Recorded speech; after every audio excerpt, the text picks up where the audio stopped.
Chapter 24 Knight and Squire. The Fourth Hell. "Fuck me," Crinan groaned as he relived the beyond painful healing and surgery he had just endured. "Next time, just let me die." I mean... Dolly's eyebrow raised and she crossed her arms as she glared at Crinan. You could say thank you, you know. "Sure, whatever. Thanks." Crinan lifted his head and pushed himself up off the ground. He turned and looked at Dolly, who looked hurt by his words, and he rolled his eyes and sighed. "Fine. I'm glad you healed me. Thank you." Dolly's frown turned into a grin and she winked at him and slapped him on his shoulder. Anytime, bro, she replied. But you really cried like a baby. You cut me open and put my ribs back together like a puzzle," Crinan replied in his own defense. "Of course it hurt." Aw, it's okay though, babe, Dolly cooed with a baby voice. Even a big, strong soldier boy can cry sometimes. I won't tell anyone. He cries more than most people should, Malinka said as she approached. Crinan turned his head and bit his inner cheek at the sound of her words. Unless he's changed over the years, which I don't think he has. "All right, that's enough. Let's just get moving," Crinan huffed as he turned away. Malinka reached out and grabbed his arm, tugging him back. Crinan turned and looked at her. Confusion spread across his face. "Thank you," Malinka said, not letting go of his arm. "for saving me back there." "What are you talking about?" Crinan scoffed. "I didn't—" "The Croft Keeper?" she replied. "You pushed me out of the way and then got trampled. You didn't have to do that. And I guess while I'm at it..." Malinka sighed and looked down at the ground. "Thank you for saving me from the demons, or players, or whatever they're called." Crinan didn't know what to say. He hadn't expected Malinka to be nice after all they had gone through thus far. The sudden appreciation was wholly unexpected. He cleared his throat and nodded his head in reply. "Yeah," he all but whispered. "Yeah, you're welcome." An awkward silence fell over the two while Dolly stood not 5 feet away and watched with a toothy grin, hands clasped in front of her. Crinan couldn't control the way his eyes wandered over to the cheesy Ferris, and he scrunched his face up at her. "What are you looking at?" He snapped and turned away as if he had something to do. "Stop being weird. We have to get going." "And so we shall," Ander commented as he joined Crinan's side. "A violent and busy time we have endured. It would be good to get back on track, for we cannot allow our eyes to wander from the true prize. We are experiencing this game in a way that has never been before, and I fear the crosshairs on our backs are growing larger and larger by the moment." The word game lingered in Crinan's head for a moment. He didn't really like the idea that his life had been reduced to nothing more than a playing piece in a game. "I don't care how the hells were meant to be experienced," Crinan replied. "I'm doing what I can to keep us all alive." Oh, Dolly chirped as she lunged forward and clung tightly to Crinan's arm. the sad boy cares about us. BTB, that's so cute. She rested her head against Crinan's upper arm and fluttered her eyelashes. I'm so happy. Be my hero, Crinan. "Get off me," Crinan grunted as he violently wiggled his arm until Dolly let go. She giggled, licking her 2 front teeth with the tip of her tongue, and took a step back. Oh, you don't want to be my hero? Dolly pouted. Please? "Be her hero, Crinan," Malinka added with a laugh. "Can we fucking cut it out already?" Crinan asked, turning to the two. "Both of you. BTB. Fuck. By the brothers. It's getting old." Malinka couldn't suppress the smile that formed on her lips when she noticed Crinan's flub. Instead of arguing or fighting back, she simply nodded her head, the grin not leaving her face. Eventually, she and Dolly burst into laughter, and Crinan huffed and turned toward Ander. "Well, my friend," Ander said, looking out at the landscape before them, "it seems we have found ourselves in an interesting place." "What do you mean?" Crinan asked. "Well," Ander continued, This place is known as the Fork, and rightfully so. 3 paths lay ahead of us. We must choose how we wish to experience the next level of the Hells. I have only heard of this place as the choice is only presented to players, which we technically are now. It will be a new and interesting experience for me, I am sure. Okay, so how do we make the choice, or whatever then? Crinan asked. 3 roads, travelers, yet only one choice. Heart, mind, or soul. Choose the path you wish to walk. Crinan's silence lingered for a bit, and then he looked to Ander. So, that's it? That's all there is to it? Yes, but I think we must all confer as a group as to which path would be the best, Ander replied, raising a finger. For they all assuredly will hold their various trials, and we must be Heart, Crinan called out. No time to dick off. Whatever's on the other side, we will face it. You have selected the path of heart. The portal awaits. At that, another swirling blue portal opened before them. Crinan turned to his companions, and they all nodded and stepped through. As Crinan watched Malinka follow Dolly and Ander, he sighed and walked forward. Dread's Keep. Crinan smelled it before he saw it. Swamp ass. He knew the smell all too well. It was the scent of any siege camp or forward operating base.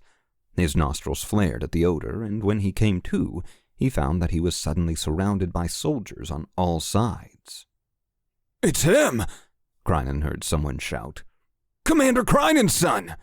Crinan looked around at everyone, and after a few moments he felt a hefty weight slam into his back. Pistol in hand, he spun around and jammed the barrel under the red-bearded chin of a tall and very muscular Lycani. Crinan didn't immediately register the face he was looking at. After a moment, though, his eyes opened wide in surprise, and he lowered his pistol as he was pulled into a bear hug. "If it ain't the scrawny little fucking Jameso boy himself!" a deep, grizzled voice exclaimed. The swamp-ass smell that exuded from that particular Lycani was exceptionally pungent, but Crinan wasn't bothered. He was too shocked to care. "Jeff?" Crinan finally asked after a few moments of being squeezed by the Lycani. "What? How are you here?" "I'm dead, motherfucker!" Jeff replied with a hearty laugh. He slapped Crinan on the back and released him. "I died the same night as you. We were ripped apart by those mutants in the Belhazi Weld. They're probably shitting out pieces of us as we speak." "Well, that's a great thought." Crinan sighed as he took a step back and looked at the Lycani standing before him. Jeff Skaven was a Black Knight like Crinan and a fellow member of Century Squad. He thought back to his last living memories and remembered that it had been his, Jeff's, and another Centurion named Poncho's turn at watch on the night he died.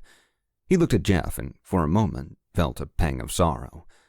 "Well, sorry you died," Crinan grunted with as much empathy as he could muster. Where are we?" "Commander Emilio's laying siege to Dread's Keep," Jeff replied, holding his arms out to display the large group of people around him. "You stand with the fallen Black Knights, those of us who have died in the past 100 years. Crinan, this is as close to home as you're going to get in the Hells." Crinan immediately started looking around. He was surrounded by what had to have been hundreds of other people. They all worked to construct what looked like siege equipment and trained together. Crinan heard shouting and laughing and all the sounds of camaraderie that he would expect of a Black Knight camp. Part of him rebelled at the thought of interacting with others, but the other part embraced the familiar atmosphere. "Commander Emilio?" Crinan asked, looking back to Jeff. "That's weird as shit." "You're telling me," Jeff snorted. "Emilio's been dead for 5 years. It was weird as fuck when I saw him. Not only him, though. Commanders Vorman and Immel, Aura Souls, Ergen Tranmore, Roscoe Greitz, Teo Harn, and even Zywayne and Zybel Phoenix are here." "Aura Souls? Zywayne and Zybel Phoenix?" Crinan repeated. "Alias Mom and Commander Zion's children?" He paused to wait for an answer and then cocked his head. "And Commander Immel? You mean Vasily Immel? Yes, and yes. Jeff nodded. Along with a host of dead centurions that came before us. Jeff smiled widely. Boy, you ain't seen nothing like this before. Couple dozen centurions from over the past 30 years. Captain Brand led them all. We have some serious power now that we can fight back. And I hear that's your doing. He smiled and playfully jabbed a finger into Krynan's chest. Not mine. Krynan shook his head. Someone else's, but... Krynan's words were quickly cut silent. You ask about everyone but me. He heard a voice declare from behind him. He knew the voice well, for it was the voice of many of his memories. He hadn't heard it outside of his mind in 7 years. With raised eyebrows, Krynan turned around. You wound me, Krynan, a tall elf declared with his hands on his hips. He was scraggly looking, long-bearded and scarred all over. Krynan sighed as he stared at the person, feeling sorry for what he had to have gone through in all this time. Slowly, he took a step forward. Sir Edmund, Krynan whispered. You look good, Jameso, Edmund replied, a smile lifting the right corner of his lips. Didn't last too long, though. Perhaps my tutelage was not good enough. No, Krynan shook his head at his former knight. He had been Sir Edmund's squire in his teenage years. He trained under him, learned from him, and actively rejected it all. But seeing the elf there before him stirred Krynan's heart. It seems that wherever you go you start trouble, my young squire, Edmund said, stepping up to meet Krynan. Just like your father. Krynan snorted, and Edmund reached out, placing a hand on his shoulder. I'm glad you finally had the sense to listen to me, Sir Edmund said tenderly, a tone that Krynan had rarely heard the elf use in the past. You did what I told you to do. You could not have saved me. Sometimes running is the best choice, and I'm glad for once you were able to show a bit of wisdom. Krynan felt like a child again in Edmund's presence. His mind raced back to the time in the Wiltshire Highlands when he was only 16 years old. It was the catalyst that got him and Malinka lost, that forced them to survive and tied their hearts together forever. Sir Edmund and Sir Dimian, Krynan and Malinka's knights, had led them through the woods on patrol. They were surveying the area, watching for enemies, and were ambushed. Dimian and Edmund fought fiercely, but Krynan watched Edmund take multiple gunshots to the chest. Dimian, too, fell quickly, and they urged their squires to flee. So, Krynan and Malinka did what they were told, and they ran. I'm sorry. Krynan nodded his head slowly. I wish I had been stronger. Quit it, Edmund snorted as he brushed past Krynan. You can't simply be stronger. You can either be smarter or dumber, but never stronger than you are. Edmund smiled and looked over Krynan's shoulder. I see you brought the girl here with you. Krynan looked behind himself and saw Malinka standing and crying in front of 2 people. One looked to be in his teens, the other appeared to be in his late 20s. Krynan knew them both. She died on her own, Krynan replied. I found her here. Of course you did, Edmund snorted. Good for you. It's not like that, Krynan sighed, turning to look at her again. The older-looking of the 2 beings in front of Malinka turned his head and raised his eyebrows in delight. He smiled at Krynan and took hold of Malinka's hand, pulling her as he approached. Krynan Jameso, Sir Dimian declared as he walked. Son of the great commander. Oh, I hate to see you and my sister here in this place, but we will make the best of it, no? Krynan nodded at Sir Dimian and looked at the teenage elf that followed behind. In truth, the elf was no teenager. He was Malinka's former boyfriend, Caleb, who heroically gave his life to ensure Krynan and Malinka's safety back in the Wiltshire Highlands. I guess, Krynan replied, looking at Dimian. It's good to see you, Lord Dimian. Oh, cut it out. Titles are for the living, Dimian replied with a grin.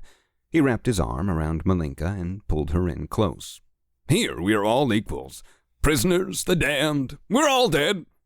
Prisoners no more, Edmund added with a grin. Thanks to my squire. Really, I didn't do anything, Krynan said, holding his hands out defensively. Nonsense, Jameso, Dimian belted. I have heard the rumors. You are here to break the hells. I know not why or how, but I do know that I can wield a sword once again. Commander Emilio gathered us all here, and more come every hour.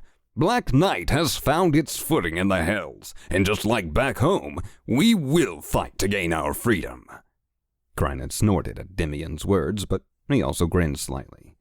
"Come, Crinan and Malinka, the battle is to begin soon. Let us take you to the commanders, that you may tell them what you know," Dimian said. "Tell them everything, Crinan, so that they will know how to best support you in your efforts." At that, Dimian and the rest of them stepped forward, and Crinan followed closely behind.